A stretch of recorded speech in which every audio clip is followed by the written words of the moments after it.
What's up, Amazon sellers? Welcome back to the twice weekly Amazon Q&A show, where we share some e-commerce news, some stats, the occasional business maxim, and we're always willing to answer any questions that you have about selling on Amazon. So if you got a question about retail arbitrage, online arbitrage, wholesale, or a Keepa quandary, drop it in the chat and I will do my best to help. If you're new here, my name is Chris Rasick. I am your solitary, your sequestered, your hermetical solo host tonight. Chris Grant is off. He is teaching he's teaching day 3 of the OA challenge.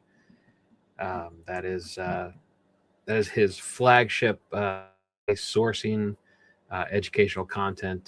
They're going to end up running through 14 days straight. You've likely heard us mention it in comments, emails, on the socials too. So he'll be busy with that over the next couple weeks. So we're going to be flying solo for a handful of shows, but we'll do our best to try to get through it. If you have a comment, question, anything, drop it in the chat. I've got some news to cover in the meantime, and some things that were interesting that I think we should know about as Amazon sellers. What's up, Potato? I appreciate the support. All right, while we're letting people get in here, we'll drop some news. I'm going to talk about the AI dashboard. I don't know if you guys probably seen it. They sent emails and directly to us about the dashboard. I do want to cover that. We've got there's more AI news though. Maybe I'll warm up with that for a second before we get into the actual dashboard. Amazon, in other AI fronts, Amazon dropped $50 billion on OpenAI. Let that number sink in for a second. 50 billion with a B. Amazon announced a $50 billion investment in OpenAI, starting with $15 billion upfront, excuse me, and then another $35 billion is going to come when certain conditions are met. It's a multi-year strategic partnership aimed at accelerating AI for enterprises, startups, and consumers. CEO Andy Jassy framed it pretty clearly on CNBC. It's early in the AI space. OpenAI is going to be one of the big long-term winners, and Amazon believes it can help them through its Bedrock platform and Trainium chips, which Jassy says deliver 30 to 40% better price performance. Not exactly a side bet, right? This is Amazon saying AI infrastructure is the next major battlefield, and they're going all in. What does this matter to us as sellers? Well, it's not insignificant that Amazon wrote a check for $50 billion. But what does that have to do with you listing products on the marketplace? Maybe a little more than you think. Amazon is quietly weaving AI into every layer of the seller experience for years now. Product listing optimization, search ranking algorithms, demand forecasting, inventory placement, advertising targeting. All of it runs on machine learning. A $50 billion commitment to the company behind ChatGPT tells you Amazon isn't slowing down on this. They're actually accelerating. For sellers, it means the marketplace is going to get smarter and faster. The algorithm that decides which products show up on page 1, the tools that predict what customers want before they search for it, the systems that flag listing issues or pricing anomalies, all of that is going to improve. Hopefully, the gating system, hope that improves. And improve in Amazon's world usually means more efficient for the platform, which unfortunately, it doesn't always mean easier for sellers. We understand that part. It means the sellers who understand how AI-driven search and recommendation systems work, we will have a bit of an edge. The ones who don't will wonder why their listings stopped converting or their PPC isn't quite as effective, things like that. So if you're making listings, obviously it's going to impact you more. If you're still writing product titles and bullet points the way you did a few years ago, you're going to find yourself behind a little bit. Amazon's AI is getting better at understanding buyer intent, not just keyword matching. that changes how listings are optimized, how we think about back-end search terms if you're doing any of that, and how you position products against competition. $50 billion just told you the timeline on all this got a little bit shorter. So not so much the arbitrage angle, but certainly will affect things on the back end, I would imagine. Fingers crossed. The new wave, this new investment in AI involves a little bit more common sense, I'm hoping. So, Luke, you're going to be multitasking. You're going to listen to the OA challenge and me at the same time. That's let me know how that goes. So, all right. I'll say it again. Questions, go ahead and pop them in if you have anything. Appreciate everybody hanging out on the solo show. So let's talk about the dashboard. Amazon just gave sellers an AI dashboard for free. Amazon launched a new AI feature in Seller Central called Canvas that lets sellers generate personalized, interactive dashboards by asking plain language questions like, how are my products performing? Or can you analyze my sales performance?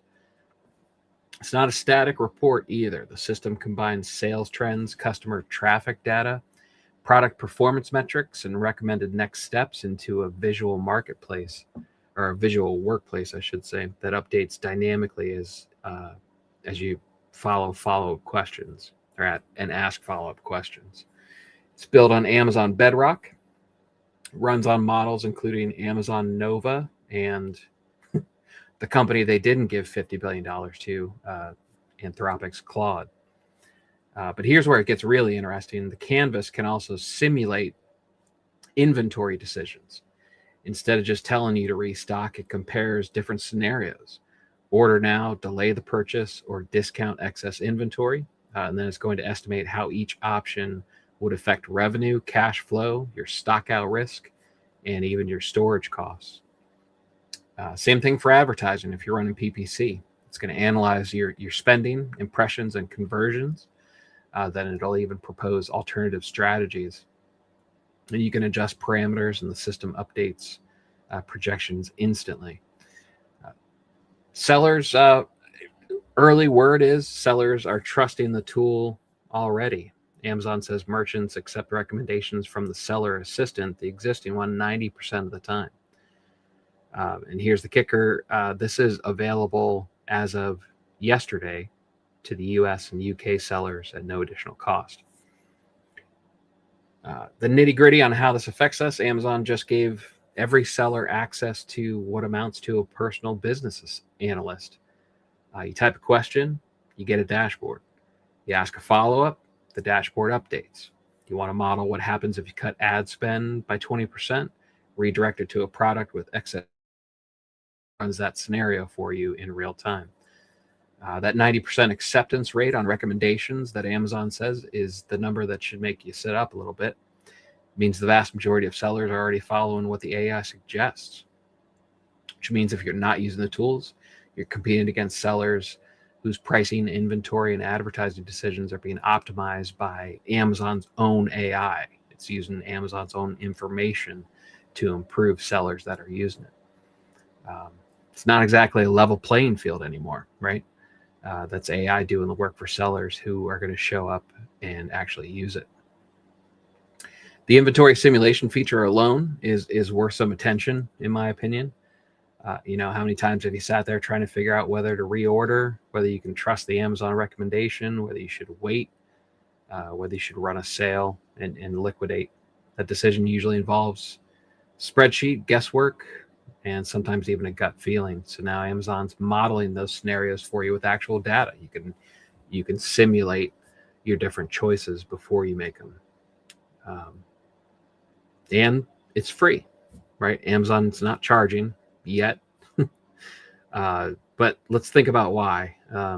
Amazon wants sellers making better decisions because better decisions mean more sales, faster inventory turns, fewer stockouts on their platform. These are all the key points that they want on the marketplace. Amazon wins when we win. They don't always make decisions for us so that they win later. But this is actually the rare occasion that they're doing so. So if you haven't opened Seller Central this week, you should open it, play around with Canvas, ask it about your worst performing SKUs, ask it about any PPC campaigns that you're running, and start getting a little bit comfortable with it. Because I can only imagine this is going to improve as they start seeing how sellers are using it. So it's pretty neat in theory, right? If it turns out to be helpful, this could be the beginning of something big. So that's the big news. Don't mean to, if anyone's experiencing AI fatigue, my sincere apologies for doubling up on AI with the first two stories. Heather, Jaron, what's happening? Thanks for hanging out. Heather's got a question. Was curious if you have heard of anyone using a prep center in a tax-free state. Would need to register as a foreign LLC and maintain a registered agent and file annual reports. That I have not heard of. I've used 3 or 4 different prep centers in tax-free states, and I haven't had that requirement to register as a foreign LLC. Sounds like you might have gotten some miscommunication. I'm not sure why that would be a step. I know you're based on the West Coast, and then a tax-free state that's all within the boundaries of the U.S. So, not sure why that would apply. I think you might have gotten some bad info there.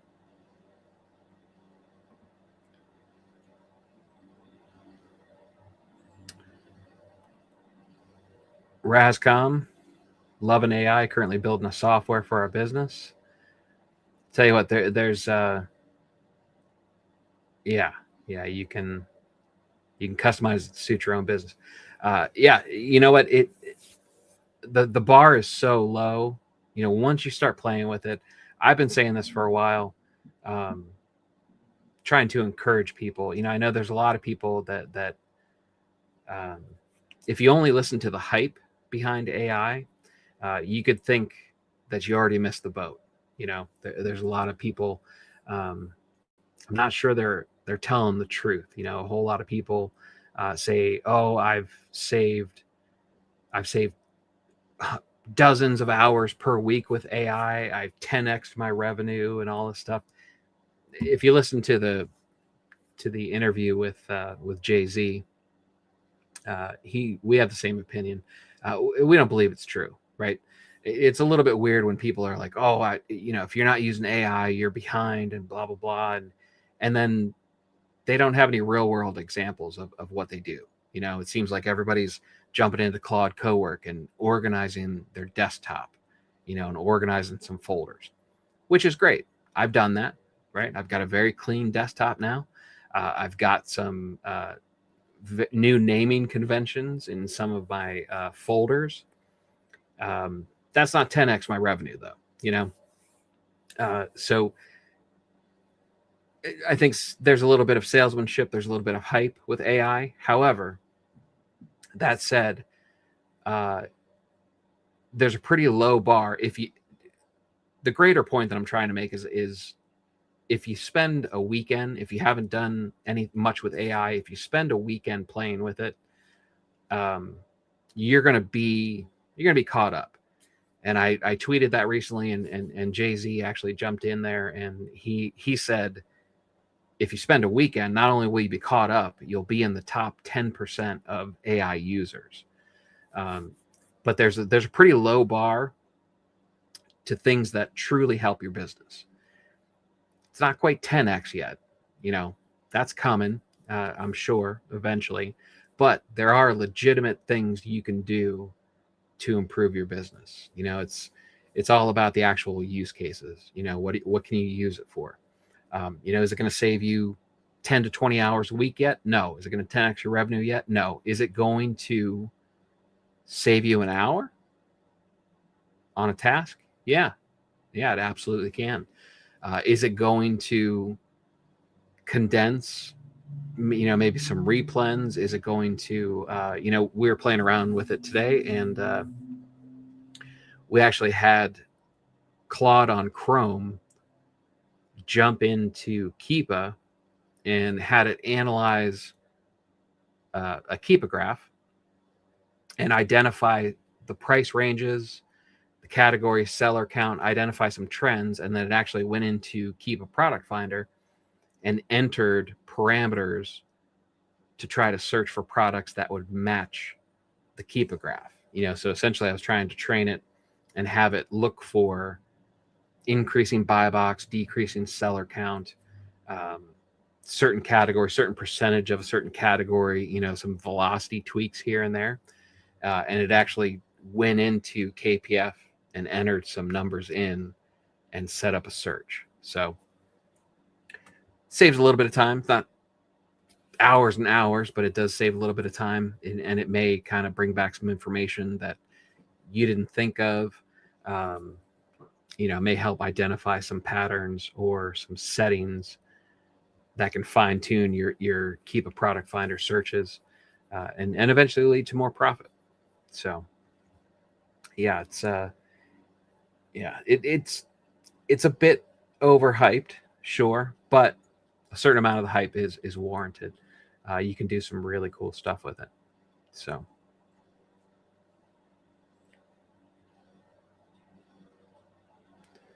let's see. Go ahead and fire off the questions. Really has blown me away. XAI has really made me hate X. Tracking my debt to asset ratio. eBay storage, reimbursement tracking. Yeah. One cool thing is if you don't have, if you keep your order confirmations and whatnot, you can absolutely use it for reconciliation. For as far as units go, if you have a spreadsheet, you can give it access to the spreadsheet. You can give it access to your Gmail, and it can actually go in there and read order quantities, and you can save some time there.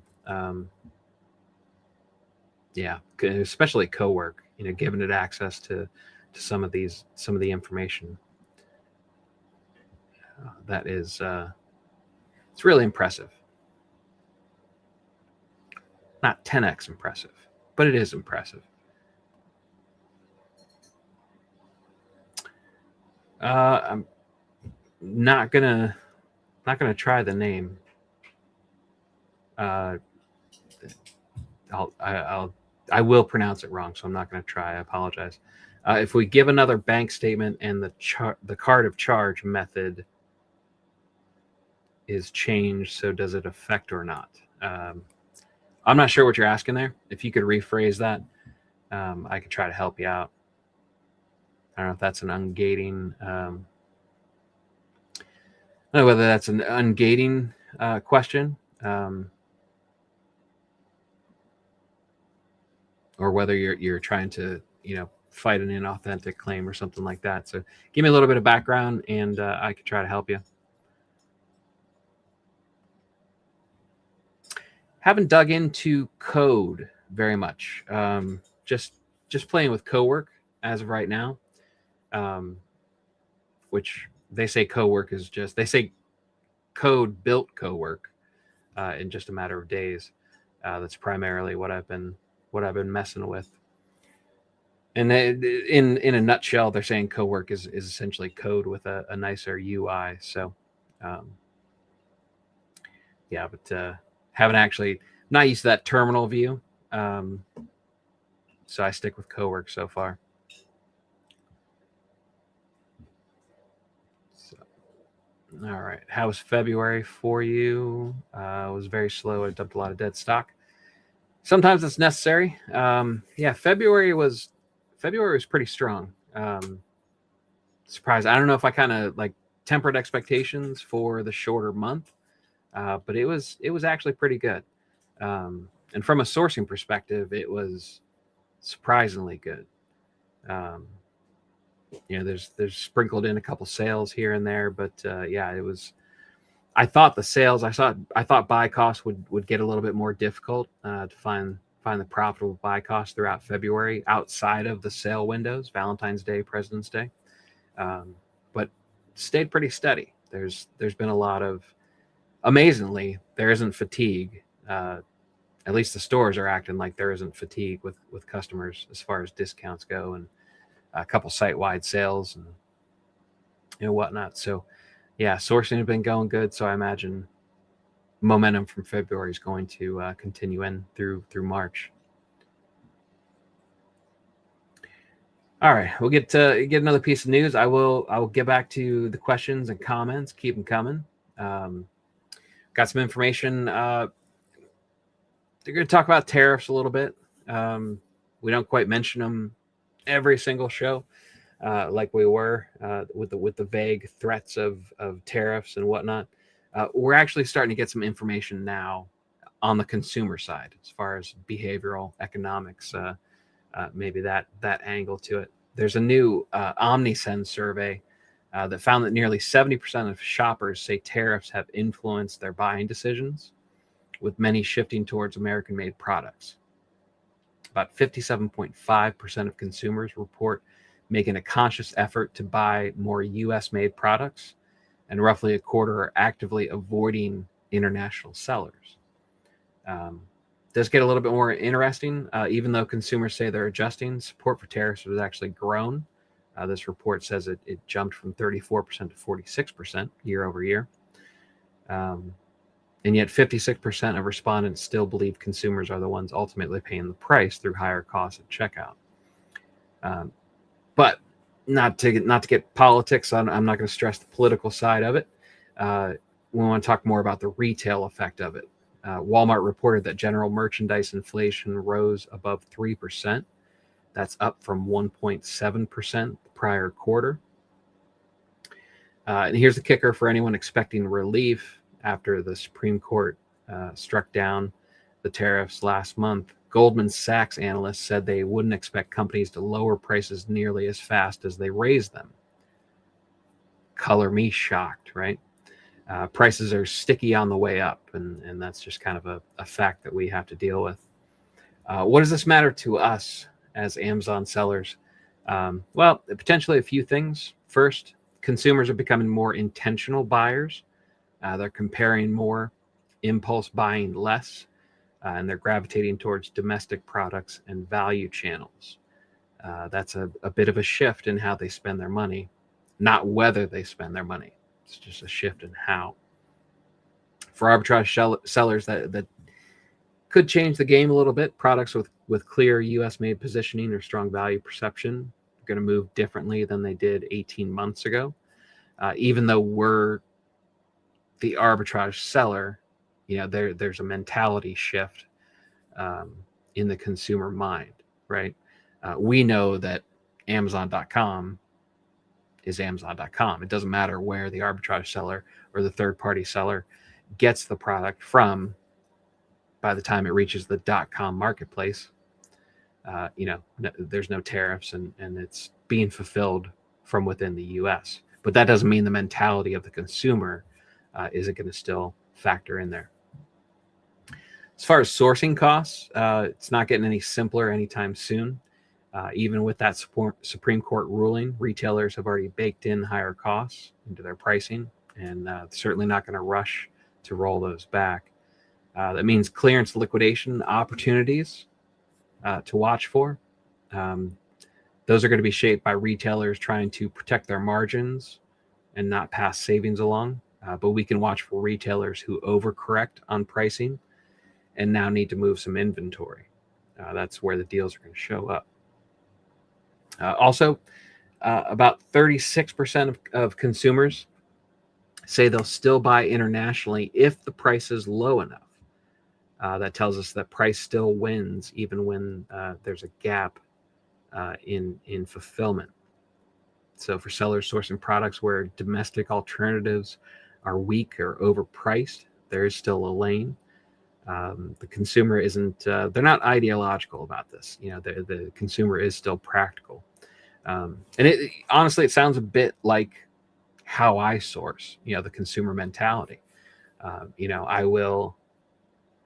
felt like they were talking to me when they were saying that. I am looking at U.S. based because I don't want to deal with tariffs. There's no standard across the board. If you find out that it is an international supplier that you're looking at, not all the sites have their information as far as tariffs. Some of them will absorb the tariffs for you. Some of them say there may be tariffs on top of it, or duties and fees, or whatever their wording is. And some sites still don't say anything about it.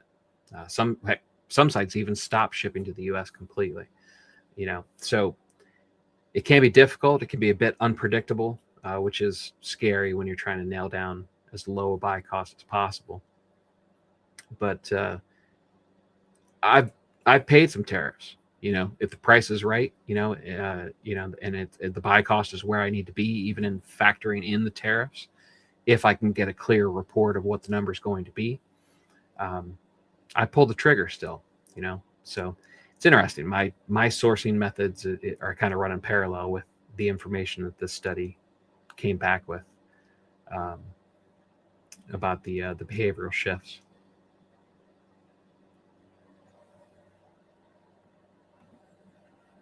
I think the UK has less sales. Yeah, the UK marketplace is lower than the US, if that's what we're talking about. But I know a lot of people doing really well. Yeah, we have in the in the OAC Plus community, we have a wins channel, a couple different wins channels depending on what segment of the server you're in.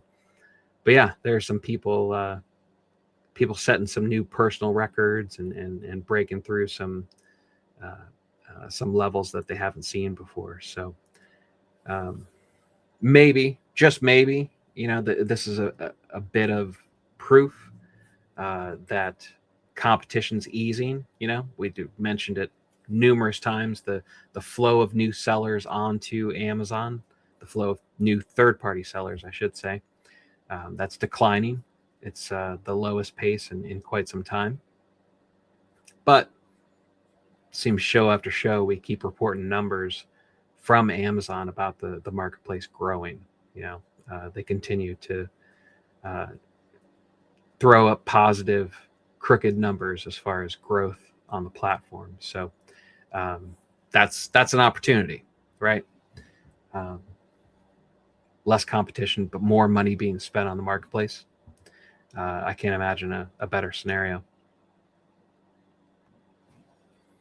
I've only dabbled in Amazon to Amazon flips. I love the concept. I have Flip Alert on my bookmarks bar. I don't click it nearly enough. There's a bit of an obstacle.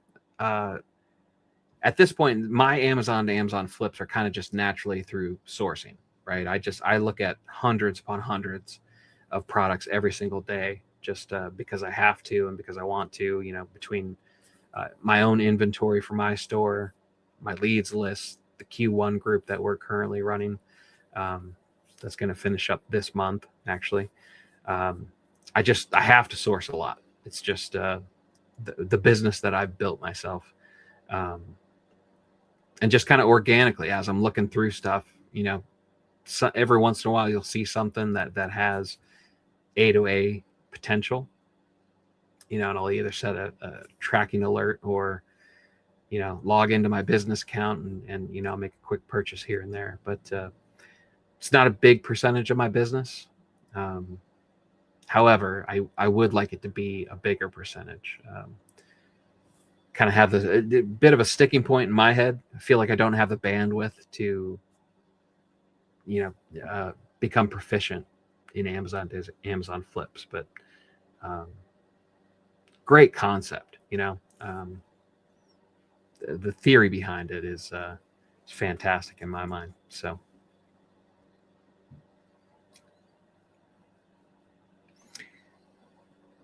Yeah, you do read the charts a bit differently. It's it's been a while, but Saul does Amazon to Amazon flips challenge with Chris Grant.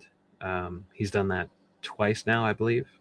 and I've tuned in for those. It goes live every day for a week. Talks about a bunch of different aspects of it.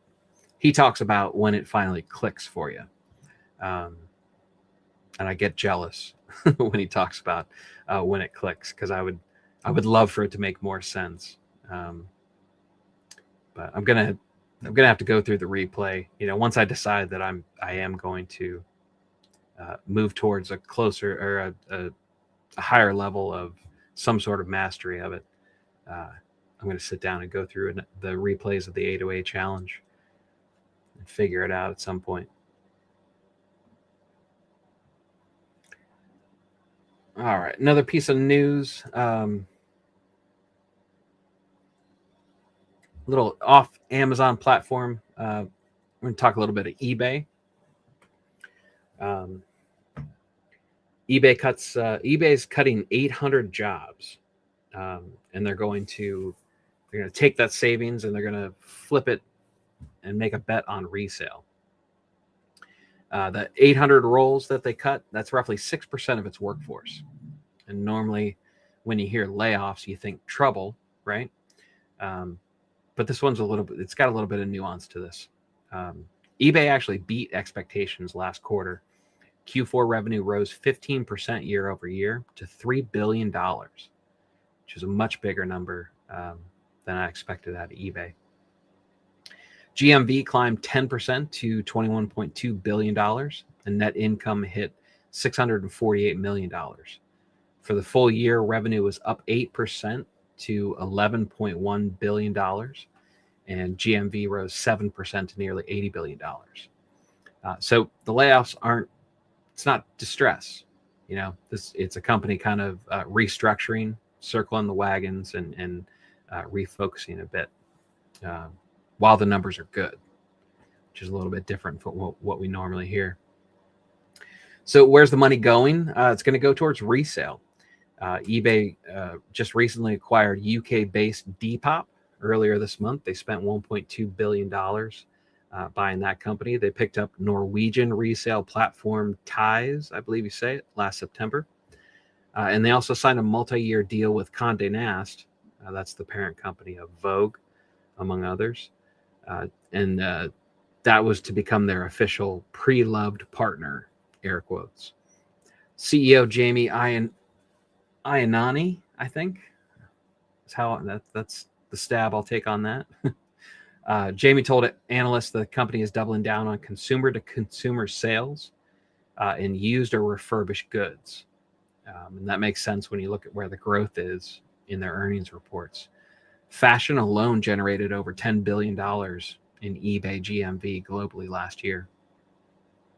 What does this matter to Amazon sellers? Well, I talk about eBay. I keep tabs on eBay because that is my favorite secondary platform. That's where I move the vast majority of my returns and bad buys.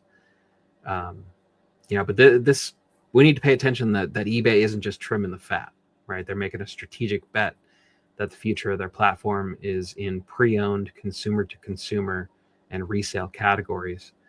That's eBay going back to its roots, but this time with some serious investment, some serious money behind it. For Amazon sellers, pay attention to the category, right? Used and refurbished goods on Amazon, growing a little bit on the Amazon platform. And eBay's throwing $1.2 billion at Depop. That tells you that the broader market sees some real demand in secondhand goods. So if you're not looking at Amazon Renewed or evaluating refurbished inventory as part of your sourcing strategy, there's a bit of a signal coming from the market. The other angle, eBay's leaning harder into consumer to consumer and fashion resale. That means that they're carving out territory that Amazon doesn't dominate. There aren't too many of those, right? That's less direct competition for your typical arbitrage goods, your returns, whatnot, as I mentioned. But it also signals where consumer spending is shifting, right? Consumers getting more intentional. They're looking for deals. And as they look for deals, resale, secondhand goods comes into the mix. Shoppers, especially younger ones, They're increasingly comfortable buying used goods. It's not necessarily a fad. It's kind of a feature. It's a structural change in how people are shopping. So if you're sourcing retail clearance and liquidation inventory, some of those same products end up competing with the resale market, whether you like it or not. So it's an interesting wrinkle.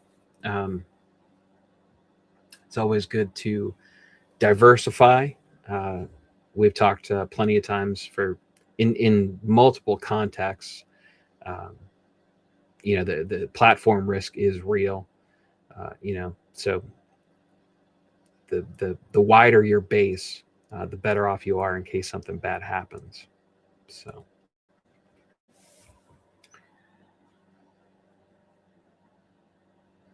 All right. So throw your questions, comments. We can talk about anything that you want to talk about. Saw a guy throwing shade on OA again, saying that wholesale is better. Yeah. I might be thinking of the same person that you saw. There's what they say opinions are like. There's it's a shame that there's so few people out there given the real story, right? The real story is that every model works, as long as you do, right? Getting into the arguments of which model is better than the other one. It's kind of a useless exercise. There's not going to be any kind of definitive answer. The correct answer of which model is best is the one that you like, the one that you're going to invest the energy in, and the one that you're going to put consistent effort towards, right? We talked to some of the dollar figures. We interview 8-figure retail arbitrage sellers. We interview 8-figure OA sellers. We've talked to 8-figure wholesale sellers. They all work. And honestly, if you really want to get into it, we could argue that wholesale is arbitrage, and it's not far-fetched either, right? It's I don't understand why people need to throw shade. Maybe it was something bad happened. Amazon did something glitchy. Something weird happened. It did, all sorts of things can happen for somebody to get some sour grapes towards a model. The thing to keep in mind, and I'm yet to be proven incorrect on this. I'm sure there are people out there that may prove this wrong, but I always see people that say when they have a bad opinion about one of the models, like, oh, retail arbitrage is a scam, or online arbitrage is a scam. If you dig into the story enough, most of the time you find that they were doing something they shouldn't have been doing, or they got some bad advice. That happens too. I think that's worth mentioning. If we're going to talk about the different models, you need to talk about who you choose as a mentor, right? Because there is a lot of bad advice. Just take a peek at that little seller forum window, and see some of the stuff that they talk about. The one thing about your network is, once you surround yourself with like-minded people that help you grow and help you get better, and you find your tribe, you don't really hear too much of what's going on outside of that tribe, and unfortunately there are tribes that are not doing things the right way. They have a different moral compass than the rest of us. So you got to take that stuff with a grain of salt. I've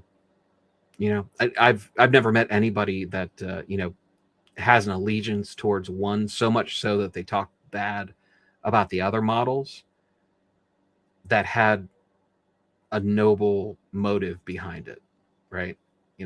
And what I'm saying is, most of the time when you see somebody taking a dump on online arbitrage or retail arbitrage, they're usually selling something, right? They usually selling a course on wholesale or a course on brand direct. That's just a marketing tactic. You need to make, it's fear-based marketing, which I despise personally. Just fear mongering in general. And rage baiting. They're kind of siblings. And it's that's unfortunately the currency. That's what gets the clicks. That's what stops the scroll. You have to make somebody think that they're doing something wrong, or that they missed the boat. You create the fear and then present the solution. It's a age-old marketing tactic. So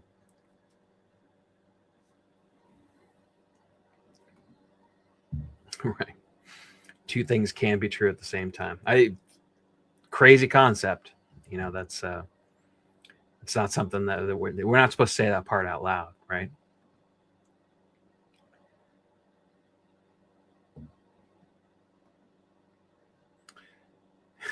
Yeah, Ryan. Yeah, it's I don't know if I even saw his content anymore. That's that would be the first step. But yeah, some people just want to see the world burn, right?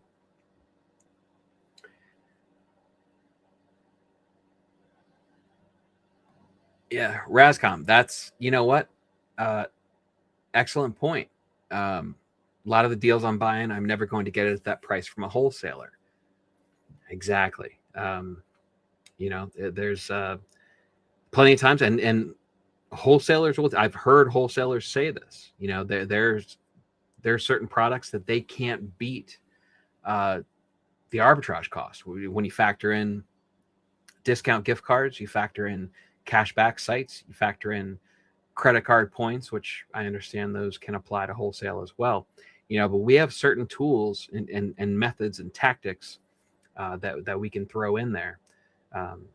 Throw a BOGO offer. Think about stacking on a site like VitaCost or a site like Walgreens. Where you get a BOGO offer, and then you throw another 20% on there. You parlay that with a discounted gift card, the cashback site. There are plenty of scenarios where you can build a buy cost that's lower than what you would get with wholesale. And you don't with wholesale, you don't always get the best deals right away. There is a relationship aspect to it. And there's a volume aspect to it. You got to kind of earn a little bit of loyalty to start getting a little bit extra. So that's an excellent point.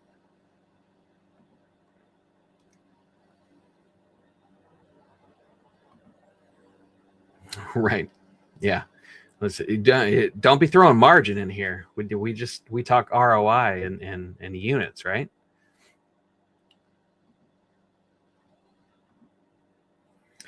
Also, I'm curious, how many hours per day do you work?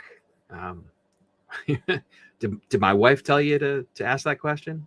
Yes, she feeding you some questions to ask me. I'm 22 and I really get annoyed at myself knowing I should tackle my huge to-do list, but I always put it off. Man, this is yeah. I could spend some time talking about this. And my answer is constantly evolving, right? I probably would have said something different 6 or 12 months ago. I am sitting here the vast majority of the day, right? I have the freedom. I take the girls to school and pick them up and do that sort of stuff. But other than that, I'm sitting here for an embarrassingly long amount of time. But here's the thing, and that's not hustle culture, so to speak.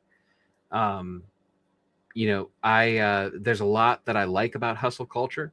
I think being willing to tap into hustle culture is an unlock over over that traditional method that our our parents and older generations think. The work 40 years and then retire and I don't know, wear slippers all day for the final 20-25 years of your life.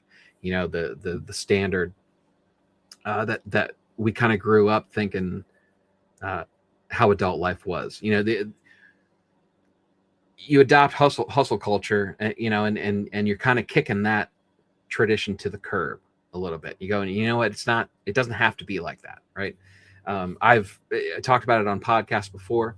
I came by it naturally, and then I kind of matched it up with some aspects of hustle culture. But when I was working my 9 to 5, we had there was a group of people from the bank that I worked at that would go out to happy hour, right? It was a urban setting, so it was kind of downtown, so you could kind of walk across the street and there was a bar over there.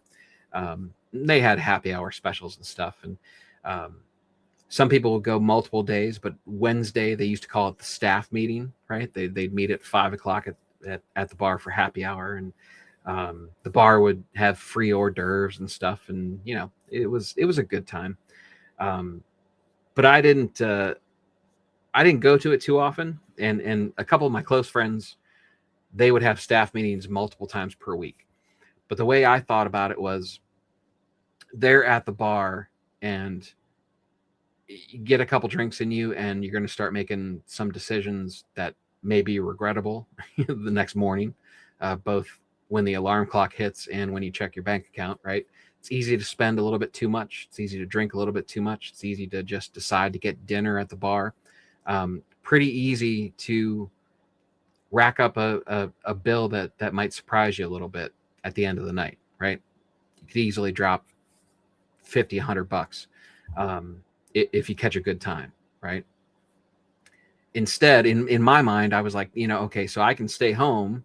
That's obviously savings. I'm not spending the 50 to $100, but not only if I stay home, I could start working on a side hustle and actually generate income, right? So not only am I saving that 50 to 100, now I'm also making some money, right? And that's a bit of compounding, right? And I love that concept. Like, all the things you can do, all the possibilities, of not spending that money and earning money instead. So I love the concept of side hustles. And then once that kind of dawned on me, then I started finding side hustles. I started figuring out what I could do in my spare time. And eventually one of my side hustles became my main hustle. And I left, I dropped the golden handcuffs, as they say. So, there's a lot to like about hustle culture. I think there is a tipping point to where it gets unhealthy, though.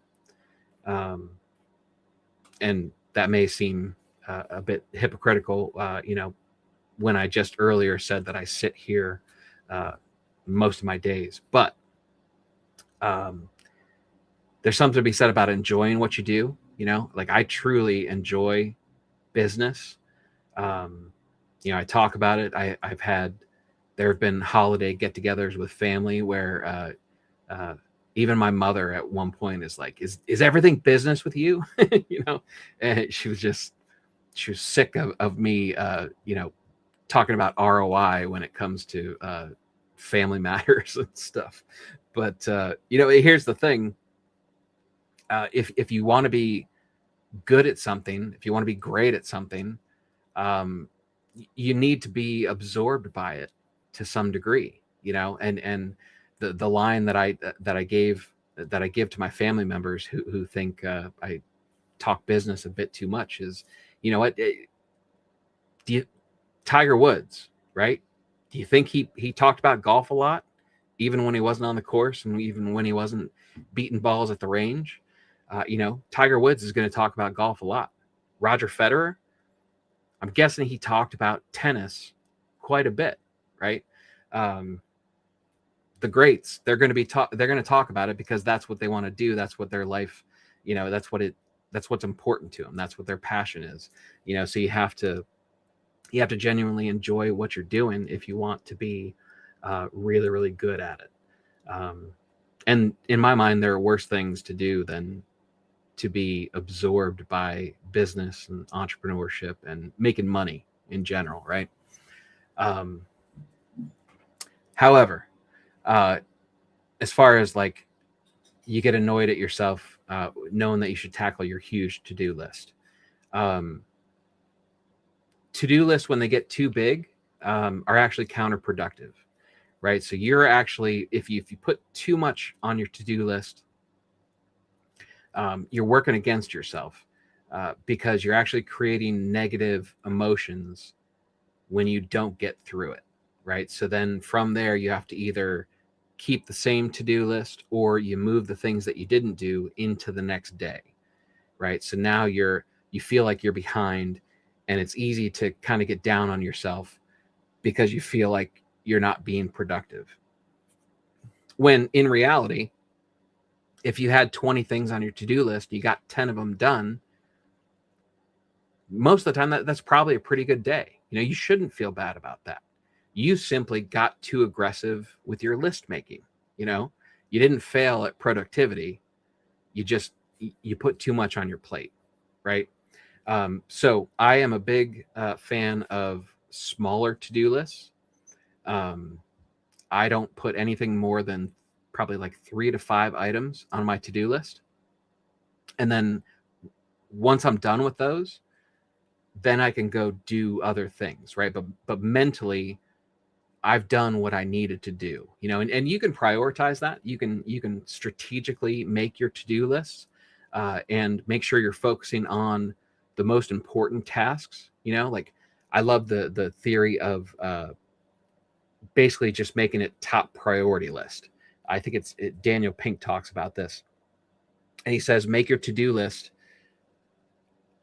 write the one thing down that you absolutely have to get done, but make it, this might be Tim Ferriss now that I'm saying it out loud, one of the two, but write down the one thing that you need to get done, that no matter what, as long as you get this done, it's been a good day. You can with a clear conscience, you could say, all right, I moved the business forward today because I got this one important task done. And 1 to 3, that's not going to hurt you.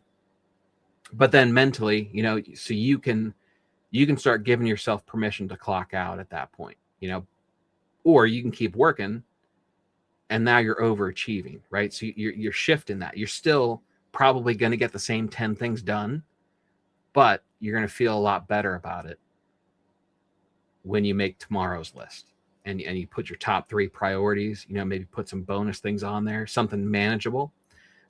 Because there's a mentality to it, there's an attitude, and the mental aspect of that it's important. It matters. So I would do that. Another trick is make a done list. If you're going to have a to-do list, also have a done list.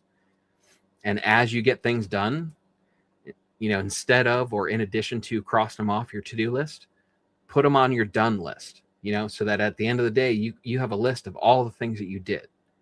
So instead of being frustrated at what you didn't get done, if your to-do list is too big, you can look at your done list and say, I did some stuff today, like, all right, but it's all about the mentality.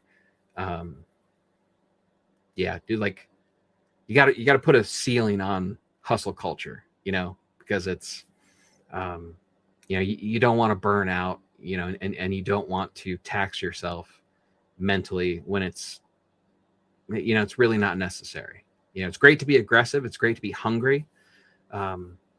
But it's got to be healthy at the same time. I hope that makes sense. I hope that helps a little bit.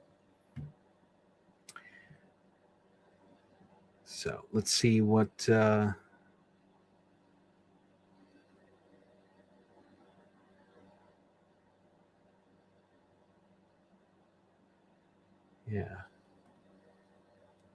Frank, do you have any VAs? I do. I have 3 currently.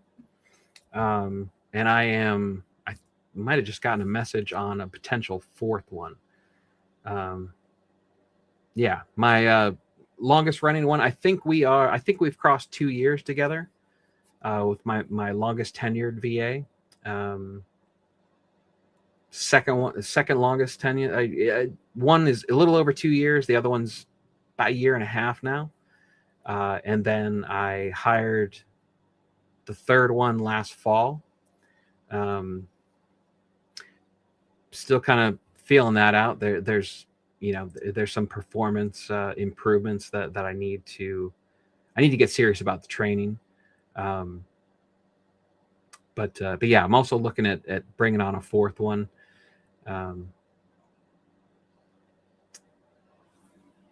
If I stay at 4, I don't know if I'd stay at 4, right? I'm kind of like, if number 3 doesn't pan out, maybe get a replacement.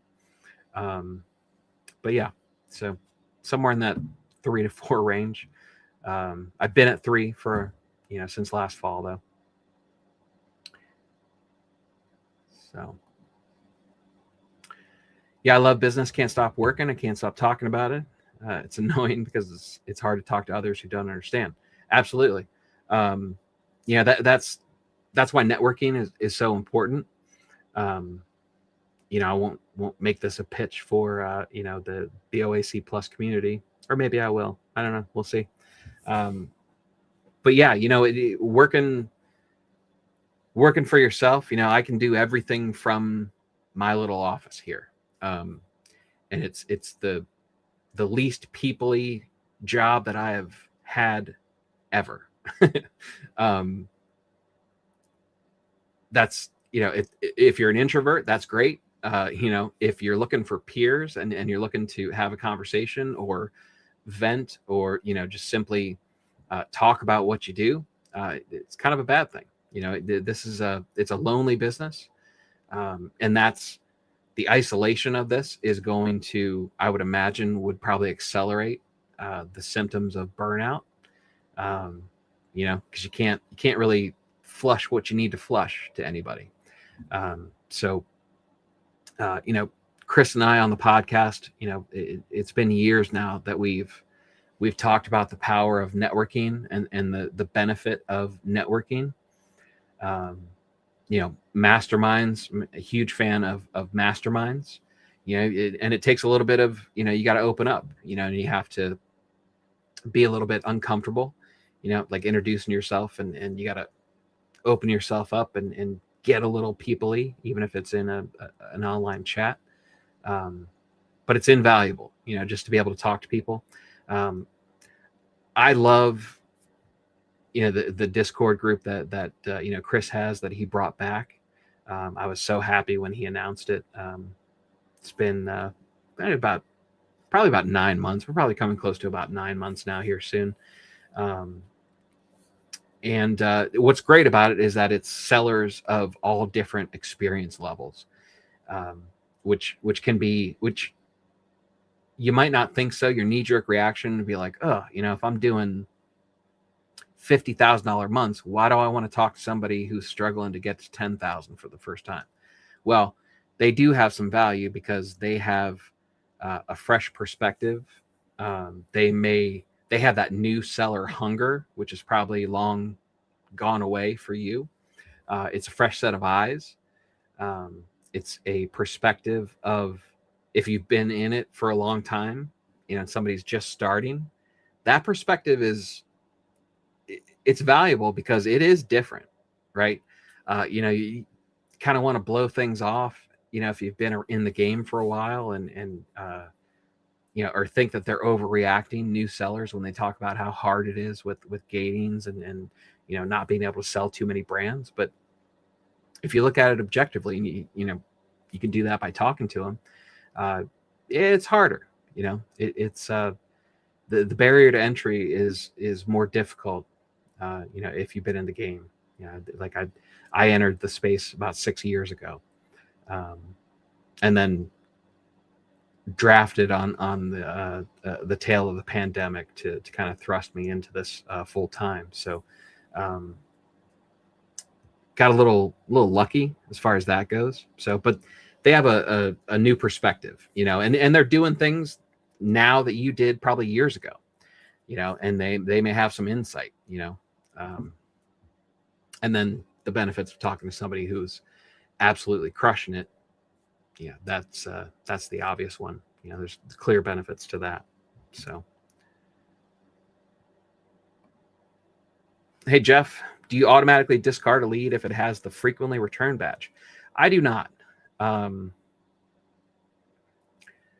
fact, I'm not sure that affects me very much at all. I mean, it has certain circumstances, it will. However, I'm always trying to find the reason that might not matter to me, right? So here's the one thing that we don't know. I have a very thorough process for figuring out whether a product's a match.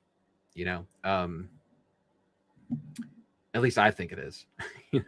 I run a lead list, so I get emails, with people questioning whether something truly is a match or not. And every lead, they basically get like multiple paragraphs from me. Like, okay, here's what I did. Here's what I'm looking at, blah, blah, blah. And I walk them through the whole process, right? I'll tell them absolutely everything that I did.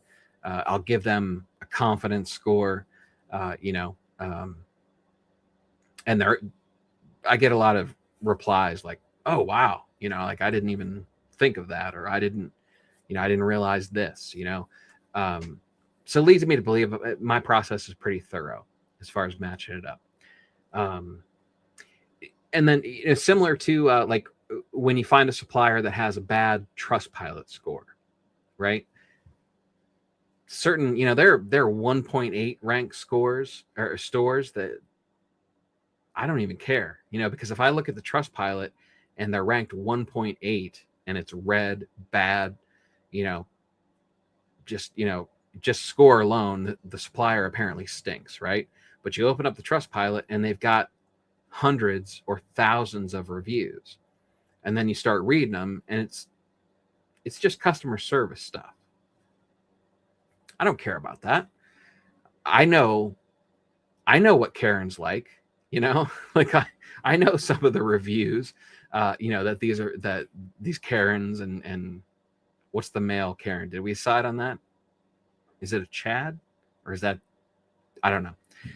You know how people are. Anybody who desires to speak to the manager, we know the types of things that they're complaining about.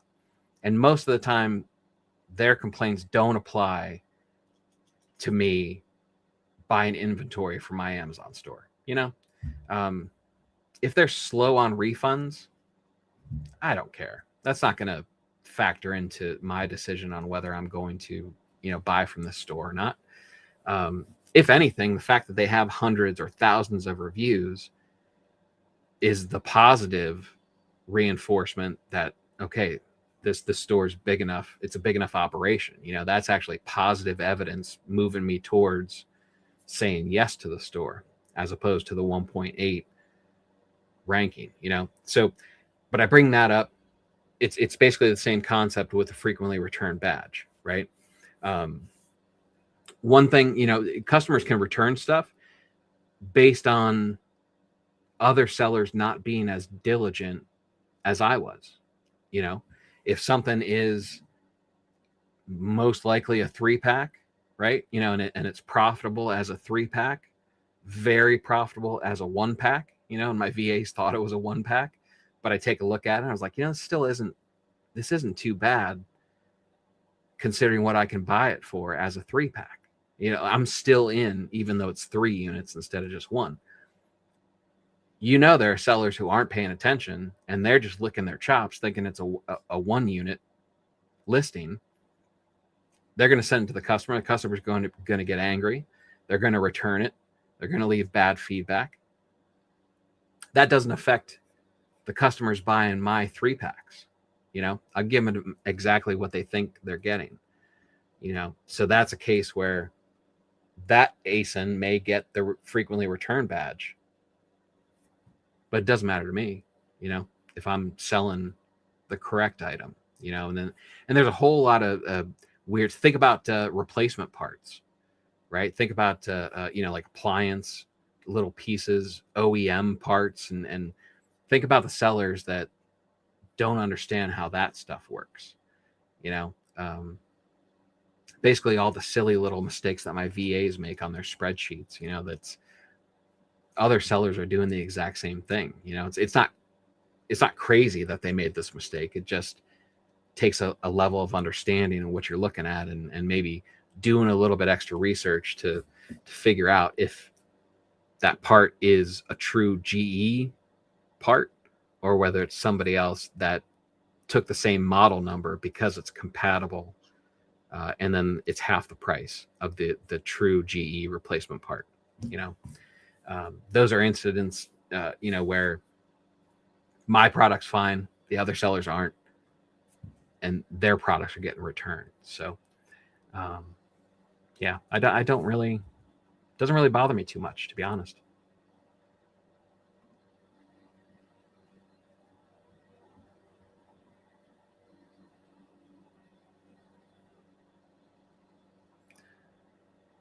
All right.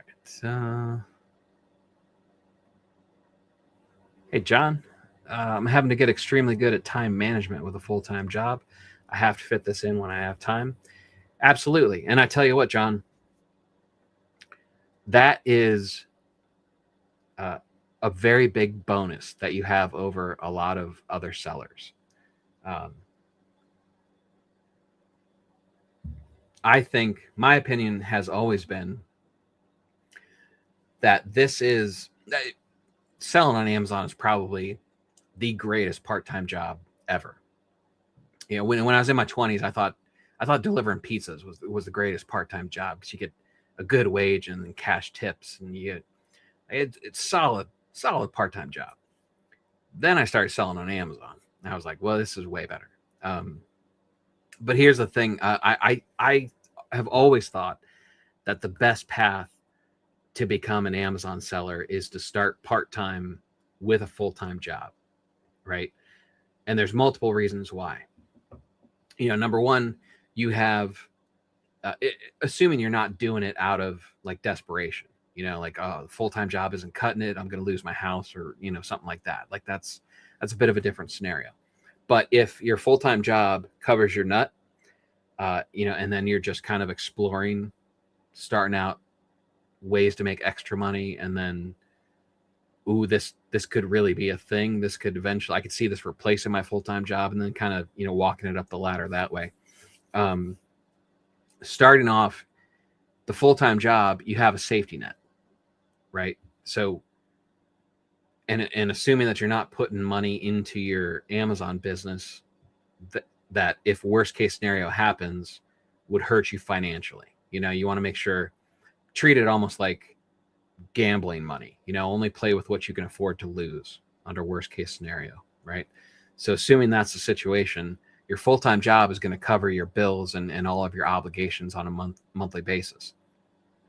That gives you a little bit of freedom, to start exploring, buying some inventory, testing products, and, taking some, a little bit different risks. It kind of changes your risk profile a little bit, right? But you have the freedom to do that because you're covered by the full-time job. That's one aspect. The other aspect is you have serious time constraints, right? You got full-time gig, you have to sleep, you need to take care of yourself, make sure you get plenty of sleep. You've got to spend the time at the full-time job. So it only leaves a small window for your side hustle. But once you figure out how to get a nice size business running just in that small window, think about once you get it to the point that you can quit your day job, now you've freed up, you were able to generate whatever revenue you generate. Once you get good at it, once you're running at a proficient level, you've done that in such a small window. The potential, if you now expand that out into a 6, 8, 10-hour day because you left your full-time job, how many multiples better can your business be because of that time constraint? I think it's a huge advantage doing this part-time. It forces you to get good at time management, and those time management skills are going to transfer even once your schedule for your Amazon business expands, if that's what you want to happen. Yeah, I think that's a fantastic way to get started.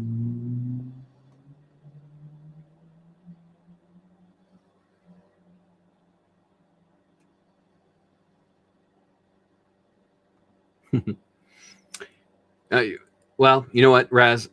You said it in the past tense, which means you're now smarter because you realize that you don't know. That's about the most intelligent thing somebody can do, is know that they don't know everything. Um, there's still, you need to always be hungry to learn more. The smart people know that they constantly need to get smarter.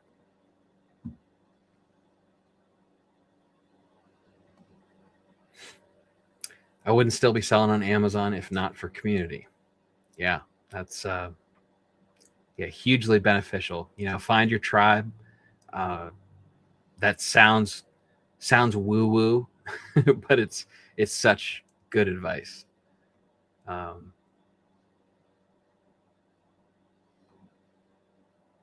Lead list, thank you, Luke. Lead list among the best. Almost never sending me mismatches. I'll try to get that almost word dropped from that sentence. I appreciate you, Luke.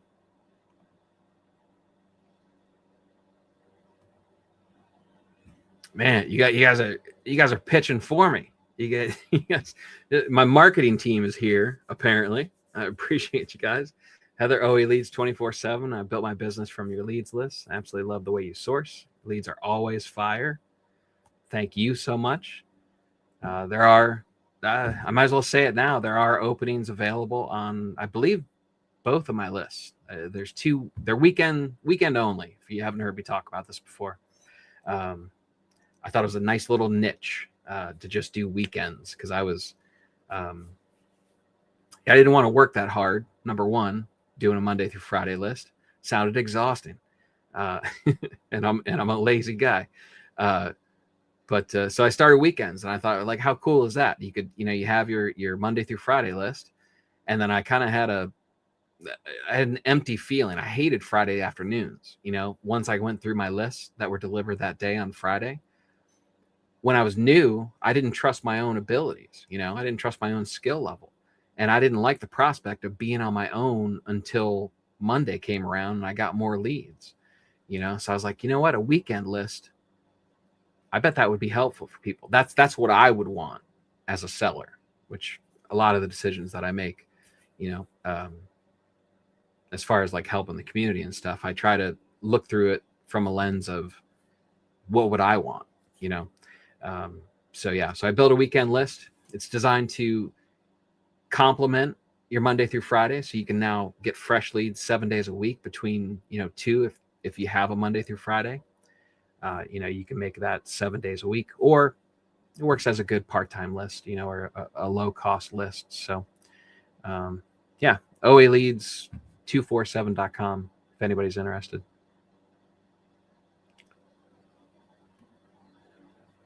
I had a job for a year, hated it so much. That is not for me. Decided to start sneaker reselling. I hope you listen to the podcast, because there's that beginning story. That's we hear that frequently. That's the path that a lot of very successful sellers that we've interviewed recently have taken. Then somebody put me onto FBA, and I've never looked back. I know a lot of people do it alongside their job. Yeah, it's a great compliment. It's a great business. Lounge Zinger, what's up? I would suggest, if it's possible, consider job downtime. Excellent advice, where you're allowed to work on a laptop. For example, when I worked in a computer lab, that was just 95% just sitting there. Yeah, if you can get the reps in on somebody else's dime, or get paid for it, that's fantastic if you can find it.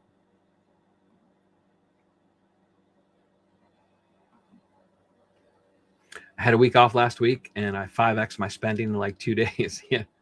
Yeah, and there you go. There's that expansion, right? You're used to working in a tight window, and then you get a little spot where it opens up.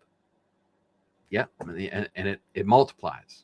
You know, that's a taste of what full-time John, the Amazon seller, would be. Late night at a hotel. Oh yeah, yeah. I wonder how many calls does the midnight shift hotel desk clerk get? You know, I always wondered about that. But yeah, got to assume there's a ton of downtime. Yeah, pull out the laptop, get some side work done.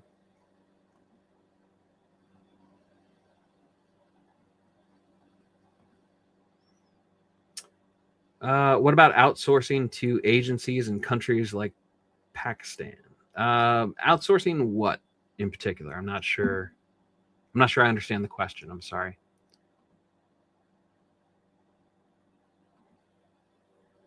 Yeah, yeah. It's ironic the ones with full time jobs want to take vacation days to source all day. Yeah. Well, Ryan, and then I'll do you one. I'll do you one further. What about full time sellers that are in their business that want a vacation from their business so they could build the tools that they want to build to make their business better, right? It's like like the snake that eats its own tail. It just, yeah. Rodrigo, lead list. How does that work? Yeah, lead lists are a seasoned, experienced Amazon seller, maybe former seller. I prefer lead lists from people that do actually sell on the store. But essentially, it's an experienced Amazon seller finding leads, profitable leads that you can buy. They give you the supplier. They tell you where to buy it. They tell you the price that they found it for. Give you a coupon code, get you the lowest buy cost you can, and then they show you the Amazon listing where you sell it at a higher price. They calculate the profit and the ROI that you can expect from the lead. And then they give you, 5, 7, 10 of those per day, whatever the frequency is that you signed up for. And you can take those, and if there aren't a lot of other sellers, depending on the limits of how many sellers see those leads, you can buy that lead directly and send it into Amazon, or you can start rabbit trailing, right? You can take that coupon code and see what other products on the supplier site that code will apply to, and then start sourcing those products. Or you can take, look for variations, if it's a makeup of a certain color, or, or a certain fragrance of perfume or something like that. Start looking at what other fragrances there are. Take a look at the brand. What else does that brand have on the Amazon catalog? Start rabbit trailing that way off the lead. Take a look at the Amazon listing itself. Take a look at the sellers that are on that lead already. Take a look at what's in their store. See if you can start storefront stocking what they sell. Because if you like the lead from the lead list, chances are you might like a lot of the products that the sellers that are already on it. You might like what they have in their stores too. So guys might be on the same wavelength. So then you can start sourcing what's in their stores, and then you just rabbit trail and you just proliferate one lead into dozens, if not hundreds. It's not sensational to say hundreds of opportunities just from a single lead. But yeah, they're just pre-made leads, profitable leads, all done for you.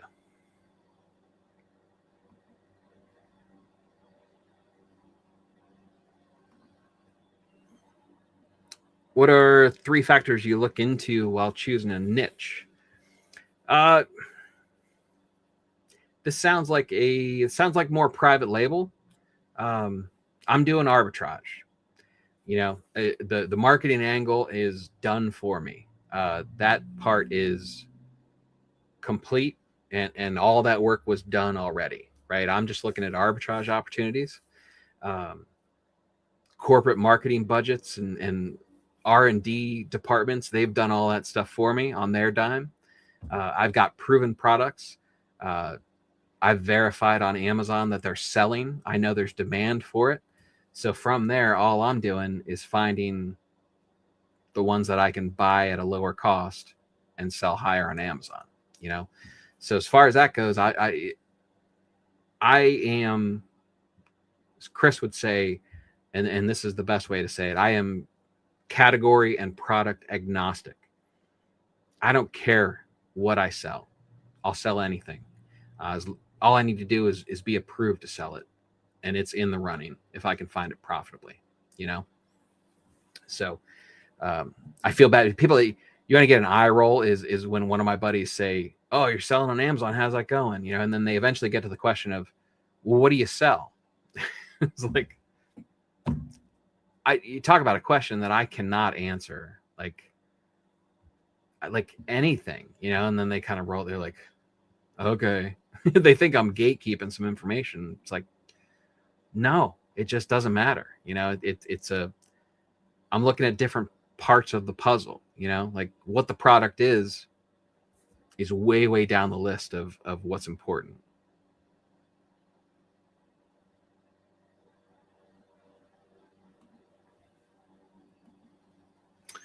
Where's the best to look for a VA? Best place I've found VAs is the other sellers that I know. It goes back to networking. It's another great aspect of networking. You know, be active in the groups. You know, keep your eyes peeled. You know, this is March. You know, there still may be opportunities. There may be VAs that are being let go.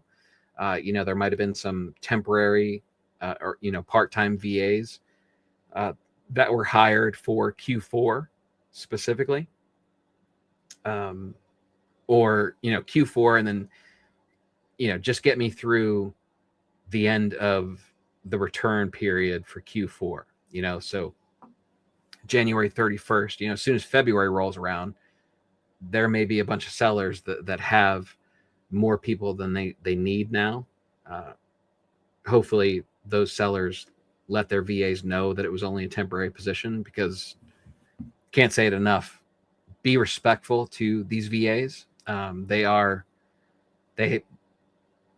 you know, this is their livelihood in most cases. You know, a lot of them have families to support, and like extended family, you know, in many cases. So you know, make sure you treat these VAs with respect if you are hiring on a temporary basis. But yeah, my most of my VAs have been found in Q1 from either Facebook groups or, you know, some of the communities that I'm in. It's been, you know, opportunities. You know, you want to make sure that it's not a performance issue as far as the reason that the VA is being let go. You know, you don't want to take somebody's bad VA, of course.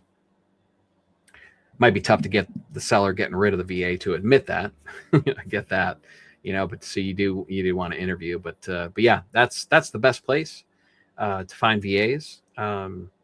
If Maxim, if you want the most opportunities to hire a VA, get active on social media and just talk about Amazon, because you do it enough, and your DMs will be full of people asking to be your VA. Yeah. So my DM, the little request, you know, this may be somebody you don't know. That section of my DMs on Instagram, Twitter, and Facebook, full of people like, oh, I'm a research expert. Like, I've never actually hired anybody from my DMs. So if you're hearing me say this, if you've got your DMs fired up and you're looking to send me a message right now, the deck is stacked against you. But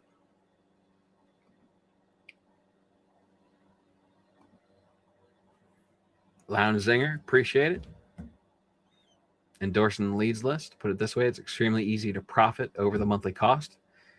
Yeah, you know, and it doesn't take too many units.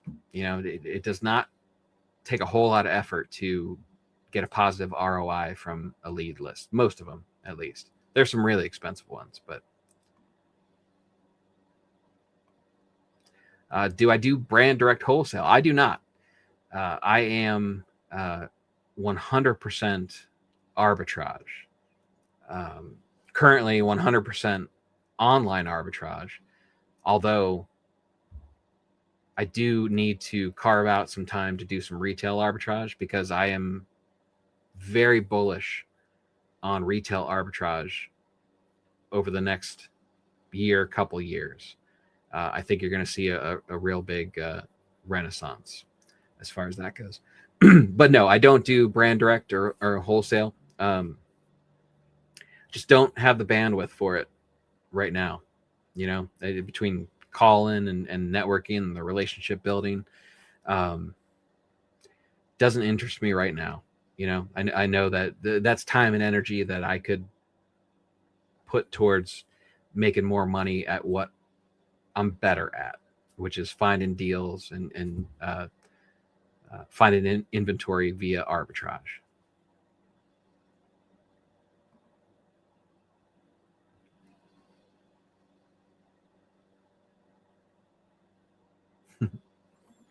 Yeah, it's the same question essentially.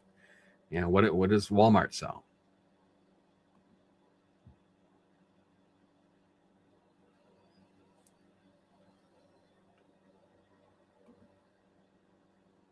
I love my VA, just an admin one, but she does an amazing job. Up her wages, give her bonuses. Yep. Talks about her family. And yeah, both my two longest running VAs, they've both recently had children. So I gave them a little bit of bonus as congratulatory gift.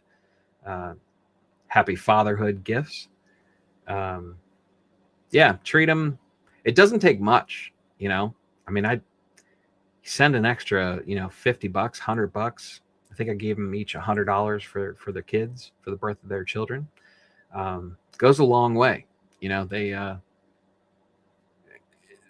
They some of the messages that they send back when they try to display their appreciation, they're very touching, and that's the kind of relationship that I want.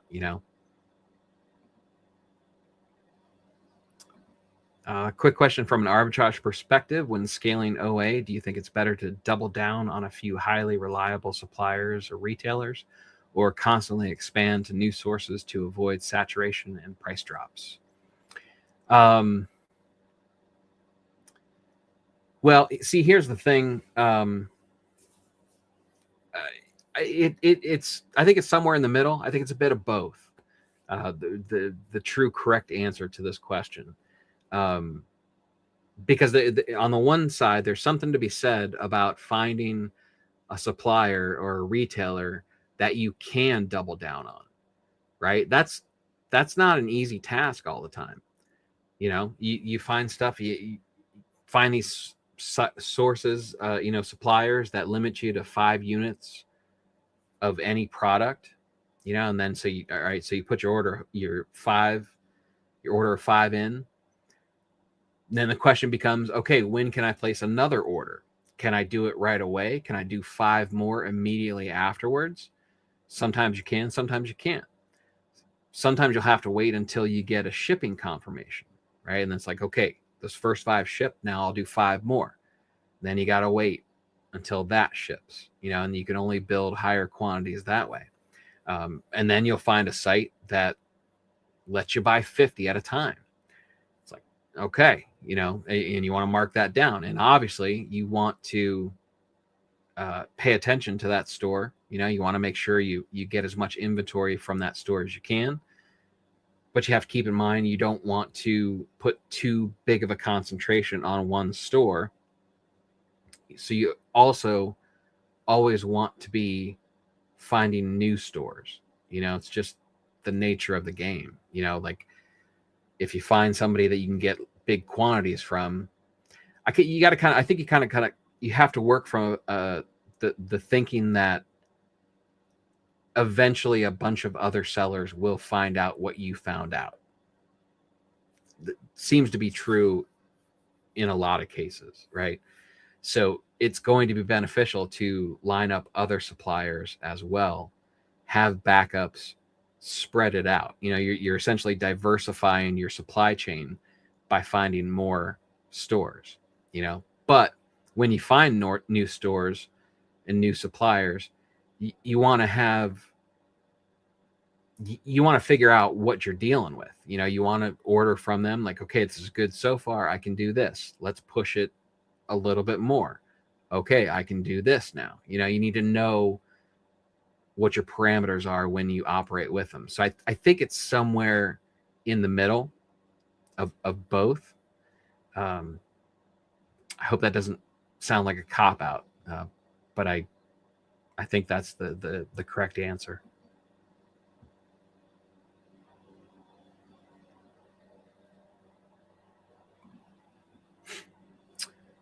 Loved RA. Got to get back into it. Any insight why I say that? Yeah. We had just a few episodes ago of the podcast. We talked to Perry and Kim Coughlin, and they were just shy of $10 million.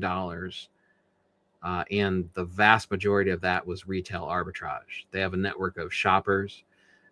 They're excellent follow on social media. They have a school community that you can join. Fantastic every time we talk to them, right?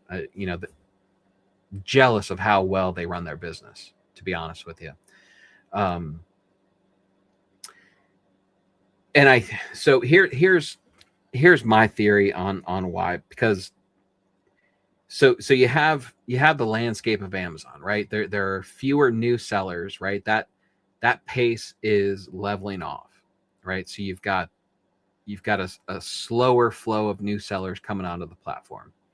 Marketplace Pulse, I believe it was, came out with numbers that said experienced sellers, there's a gap between new sellers and experienced sellers, but experienced sellers are moving into more and more. They're becoming $1 million sellers and multi-million dollar sellers, right? And then newer sellers kind of dropping off because it's a little bit difficult and it takes a certain level to break through that sandbox as a new seller, and I think part of the reason is Amazon FBA isn't the bright, shiny new thing. It's not sexy anymore, right? Well, from a marketing perspective, right? There aren't gurus out there running paid ads very much. That number's dwindled. People moved on. They want to do TikTok shop and they want to do Amazon influencer. They want to make videos now. The fad has moved away to something else, right? So less attention is shining on Amazon FBA in general. So the people that are left, if competition's eased and you're like, okay, let's double down on this business model. I'm not going to chase the shiny object. I'm going to stick with what works.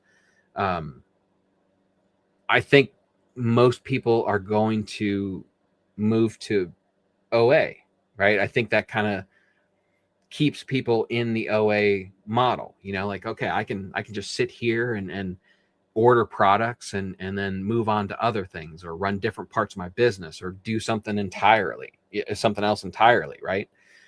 OA is just so easy from the theory of it, from the actual practice of doing it, from a convenience standpoint.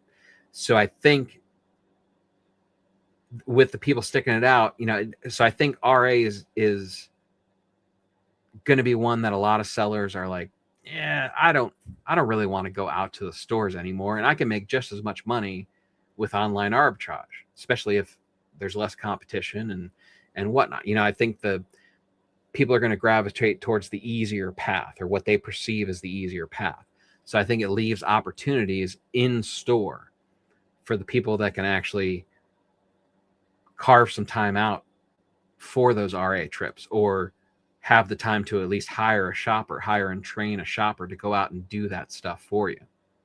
Because everyone that I talk to, if you took a poll, vast majority of people would say that the margins are better with RA than OA. It's basically, it's RA's up here, OA gets a little thinner, wholesale gets even thinner as far as margin goes. So if you got the higher margin sitting there and you think people are going to gravitate towards what they see as the easier method, which is OA. That's why I think there's an opportunity with RA.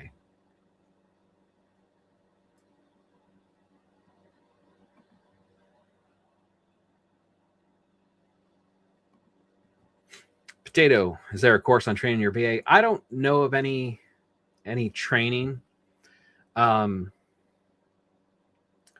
Aside from the training that we go through, which that may or may not be a good idea depending on language barrier and level of understanding. The best training. Here's the thing: when you hire a VA, you are the trainer, right? We've talked about this before numerous times. It's such a huge mistake for people to hire a VA thinking that that's going to solve a problem that they have, right? You can't never hire a VA thinking that they're going to do something better than you can do. I think you need to take the attitude towards VAs as best case scenario being, I can probably train this VA to be 80% as good as I am. Best case scenario. If I can get them to 60% as good, that's worth it to free up my time, at what is a reasonable cost, So I think that's a reasonable expectation. But we're the trainer. That's the key, is you have to be able to share what with the VA. And that kind of it's if you can get into the habit of constant communication, obviously, the more you talk to them, if you have like a weekly meeting, some sellers meet daily with their VAs, but weekly is probably sufficient, if they're experienced, once they're up and running, of course. But if you have get in the habit of doing like Loom videos, and honestly, the best training that I've given my VAs is just 5-minute Loom videos just on little subjects. And we kind of just treat it symptom by symptom, and I'll just do like my one VA just cannot get the hang of variations, right? It's almost like he's trying to pick the slowest selling variation. It's just all off, right? So I've got to do a Loom video, and I'm just going to show him what I'm looking at, and I need to, I'm going to train him to sort by number of reviews in descending order, and I basically start here. If it's getting more reviews than the other variations, chances are that's most likely the better selling variation. Just kind of give them little tips and tricks, so I'm just going to show them how to sort the variations tab in Keepa. And, and then I'll do another 2-minute video on, looking for a sold badge, sold over the last 30-day badge, like prioritize those when you're looking at variations, so we're just kind of dinking and dunking our way into improvement. But I haven't found anything outside of simply just getting them started and being present, and actually analyzing, the output that they're sending back to you, just kind of tweaking from there. It's a bit of a process. Unfortunately, I don't have a better answer.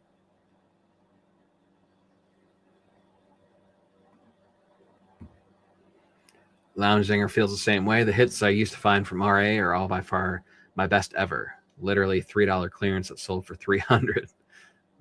Drove all, yeah. That's an RA. That's a retail exclusive opportunity right there. You find something that is just incredible profit, incredible margin. You have the option to expand and go find more of that. That's a good point.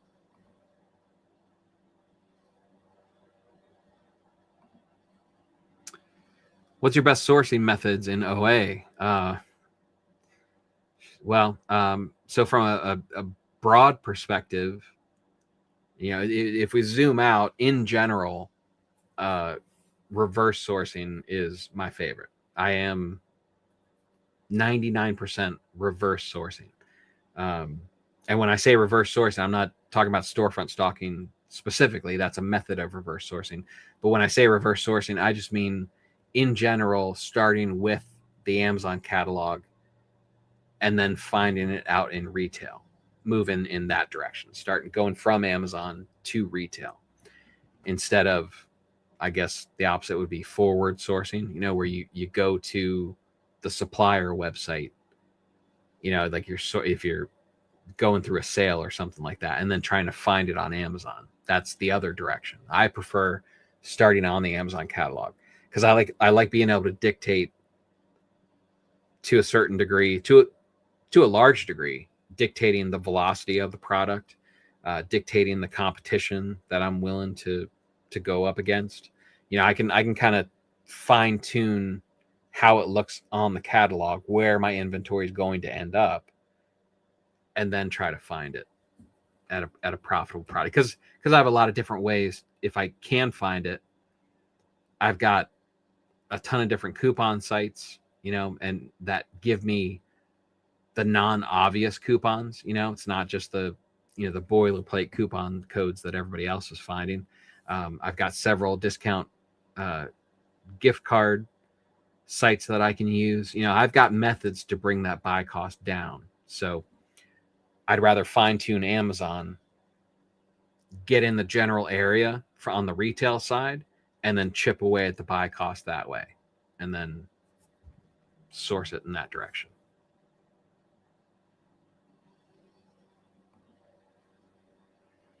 Just to clarify, if a product shows strong sales rank and ROI, but the Keepa chart shows frequent price swings and new sellers jumping in, do you still go deep on inventory or stay conservative to avoid getting stuck with stock if the price tanks? I always default to not going deep, right? I'm always going to limit, another term Chris uses a lot, limit your downside risk. The one thing I won't do is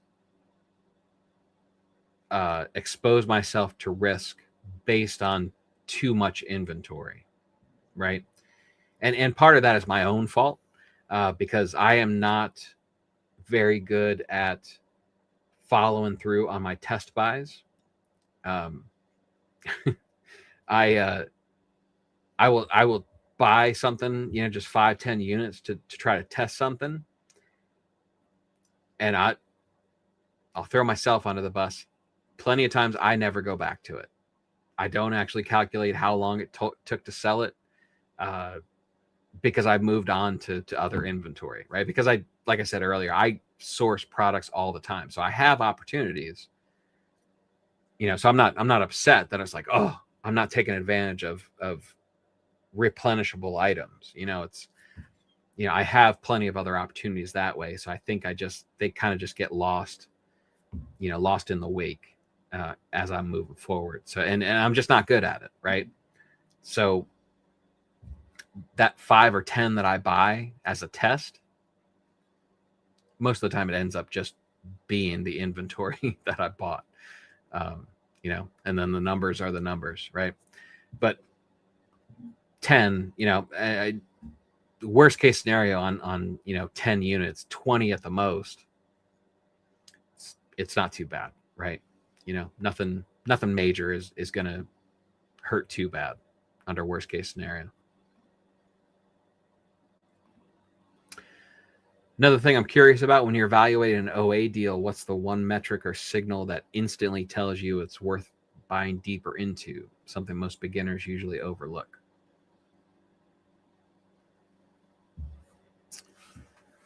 Yeah, I don't know if there's one metric. I mean, it's basically the process is the process, right? sourcing inventory and getting better at sourcing and identifying good opportunities. We are always going to operate with a certain degree or a certain level of uncertainty. You never get to 100% certainty. That just does not exist, and no one does. You find the best seller you've ever heard of. Like when we talk to Jassim's doing $100 million in sales. He doesn't operate with 100% certainty, right? The forecasting, the unpredictability of forecasting, to some degree, it's unpredictable. It always exists. You never know, regardless of what happened in the past. Unfortunately, you never get to the point where you know exactly what's going to happen in the future, no matter what you look at, no matter what data points.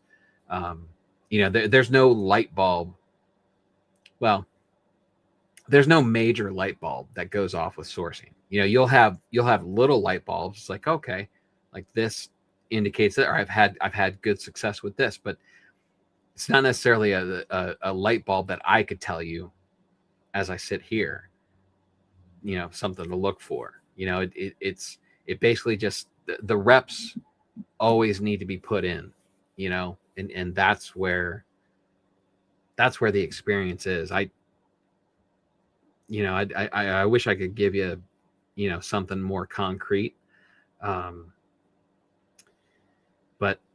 the one thing, the best advice that I can give, that I received as a new seller, and that I give to people looking to improve, the best thing you can do is get faster at eliminating bad leads. I think we kind of have this tendency to, and the context when we ask these questions is, how do I get better at, so how do I find better leads? You got to reverse that question and learn to eliminate faster, right? So from the perspective of, you're going to have to wade through so many bad leads to get to the good one. It's kind of like that old, cold calling sales mantra that they repeat. It's like every no is one step closer to your next yes. Cheesy, I know. It's very cheesy, very cliche, but the concept is solid. You're going to get faster. It's like, if it's like, okay, this one's done, move on to the next. You get faster at sourcing, and faster will get you better at sourcing by elimination, instead of grinding over a reason to say yes, if that makes sense.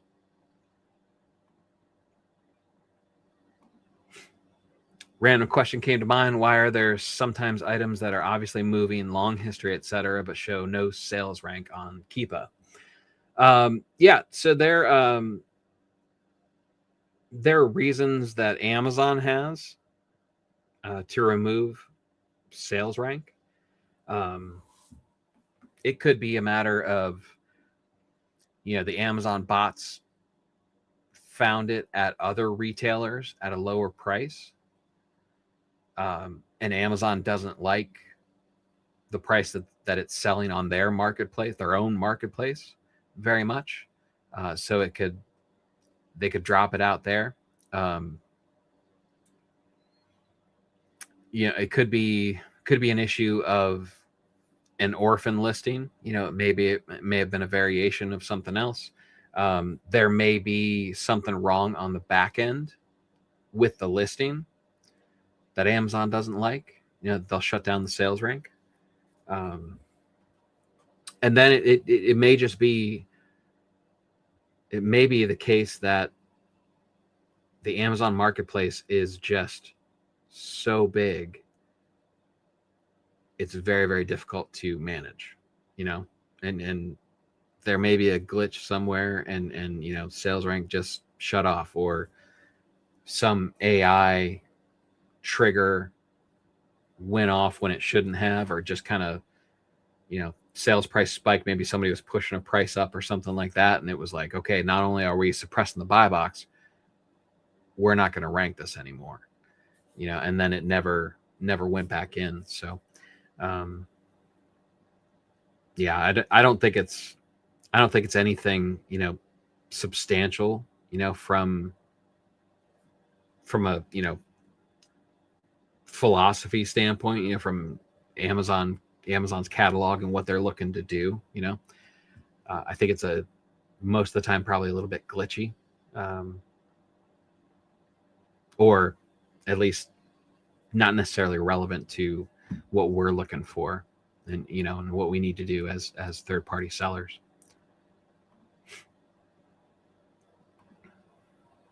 Rodrigo, besides Marshalls or TJ Maxx, anywhere where you talked to people you interviewed, shoppers that consistently went to? Rodrigo, are you asking me to give you the goods, to spill all my honey holes of where I want to shop for retail arbitrage? Is that what you're asking me?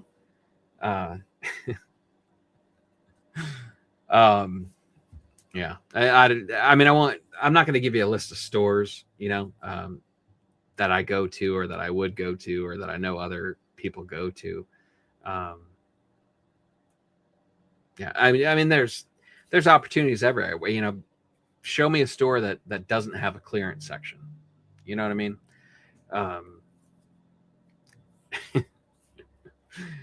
Yeah. You know what?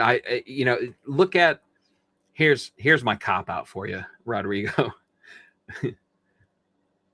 Pay attention to how the stores do their marketing. Okay. What are they trying to bring shoppers in with? What's their message? Is it selection? Are they high class? Or what I'm really getting at is, are they marketing themselves as a discount store? Are the keywords, are all the marketing, is the theme of the marketing based on price savings, discounts? If that's how they market, chances are that's going to be a good place to try to do some retail arbitrage. So there's my cop out.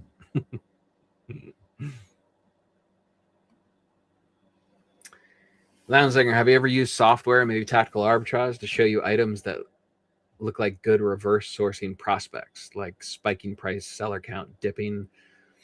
Yeah, all of the above. Yeah, I do use tactical arbitrage.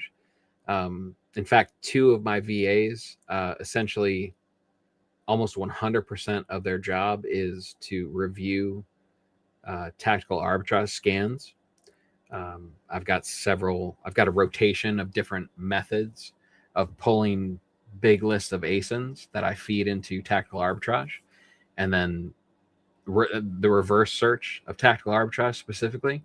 And then the TA will take those ASINs and go try to find them in retail stores. And then my VAs look at the results and review those and feed me leads onto my spreadsheets. That's the bulk of two of my VA's jobs. Keepa product finder is the one tool that I use the most by far. And you can tweak Keepa product finder. You can tweak the Keepa filters for all that stuff. I have so many different scenarios that I run, and different corridors, and different emphasis that I want to place. I run a whole lot of searches in Keepa product finder for, declining seller count is a popular one. Increasing buy box by a certain percentage, a range of a percentage, the buy box is going up. I'll put both of those filters in place: declining sellers and an increasing buy box. I'll use that at the same time. I will set corridors for sales rank, certain sections of different categories that I want to isolate and look for products that way. I will run searches that have at least a 50 plus sold over the last 30-day badge. And then with other filters that way, so I'll look for high velocity products or verified, good velocity products there. I will run hazmat only searches. I have storage. I think hazmat is slept on largely by Amazon sellers. A bunch of people either aren't approved, have applied and aren't approved yet, or aren't interested in selling hazmat, dangerous goods. So I think that's a bit of a niche. I'll do that sometimes. A lot of sellers are afraid of oversized products, so I will play with the item weight and the package weight and the size of the items. I'll do that every once in a while. So yeah, I slice and dice a lot. Not Chris Grant level of Keepa slicing and dicing, but I can be a little bit dangerous if I want to be.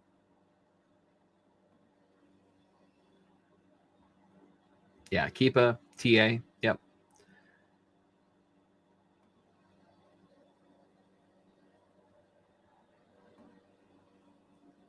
All right. So I got to put the kids to bed here soon. So we're going to cap it at 9 o'clock. So we'll get out of it. We've been going almost 2 hours here. So um, you mentioned about eliminating bad leads. Like, are there specific red flags you look for first? Low seller count, stability, Keepa patterns, tanking price history, or something else that helps you filter leads fast before spending more time analyzing?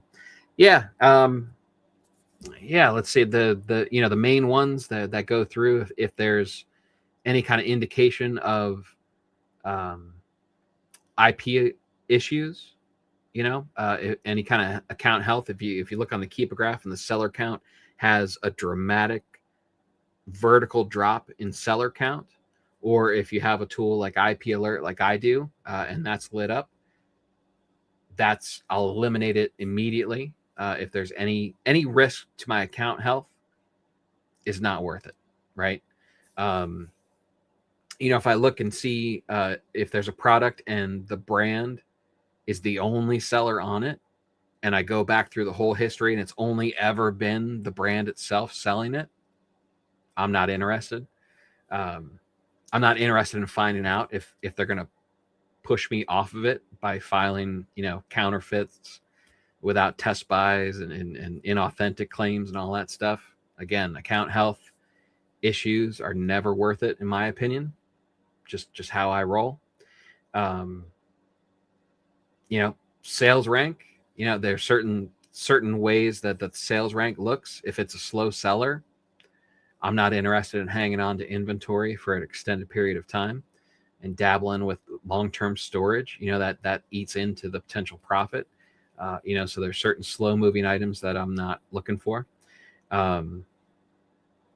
There's certain, there's even like ROI. If the ROI on the ROI plus the size of the product, or if it's a multi-pack, I'm not going to go real low on ROI, because I know I'm going to have extra prep costs.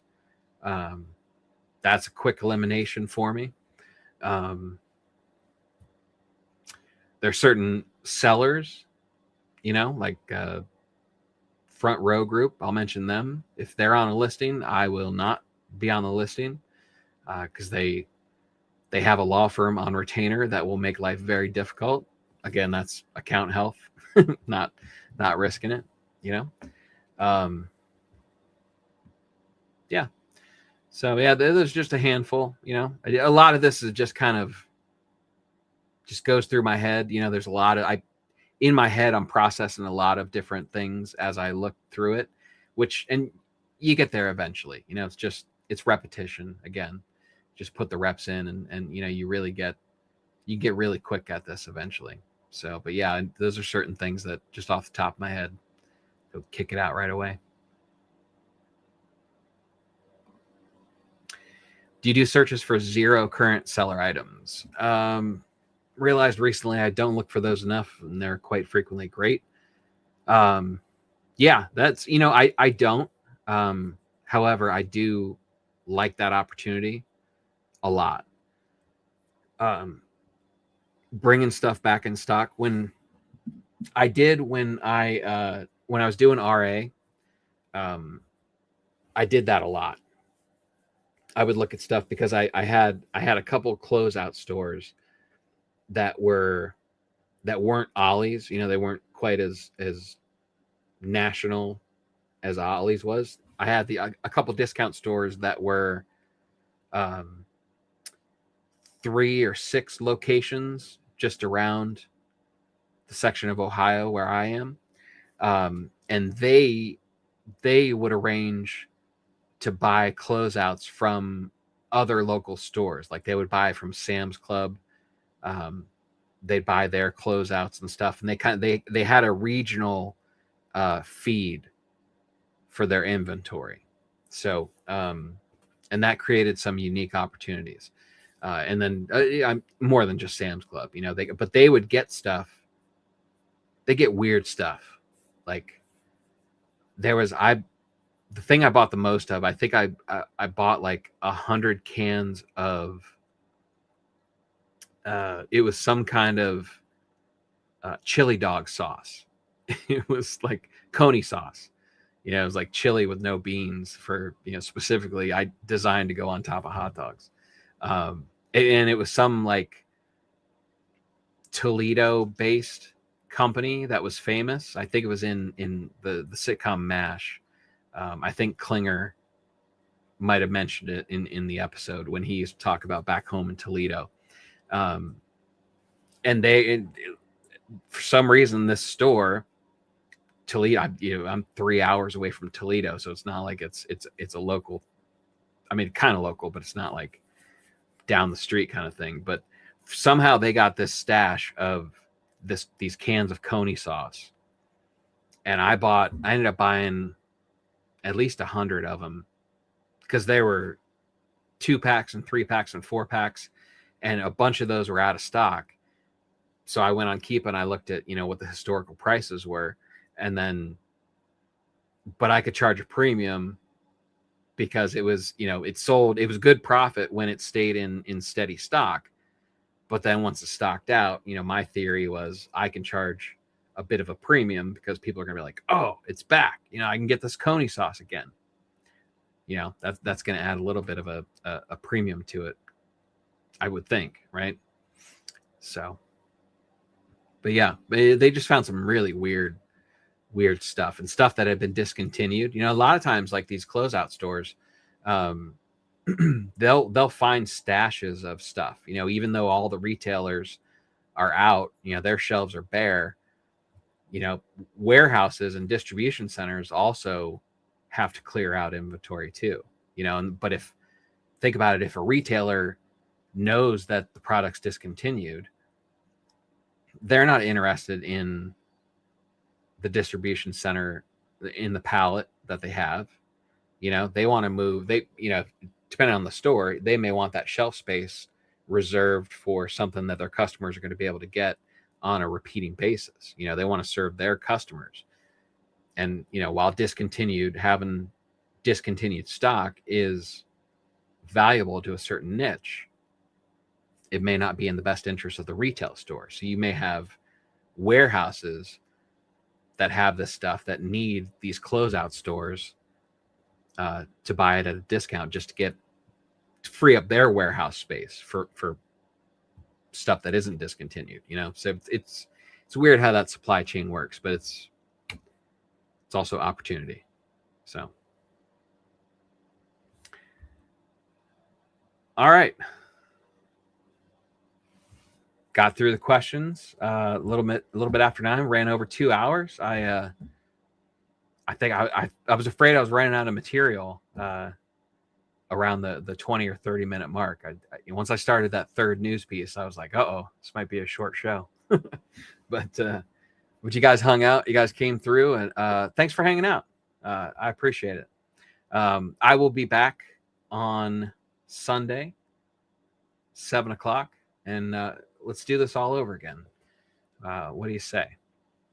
So have a great night. Appreciate you guys. Hope something good happens. Hope you kick some ass between now and Sunday, and I hope I see you then. So take care, everybody.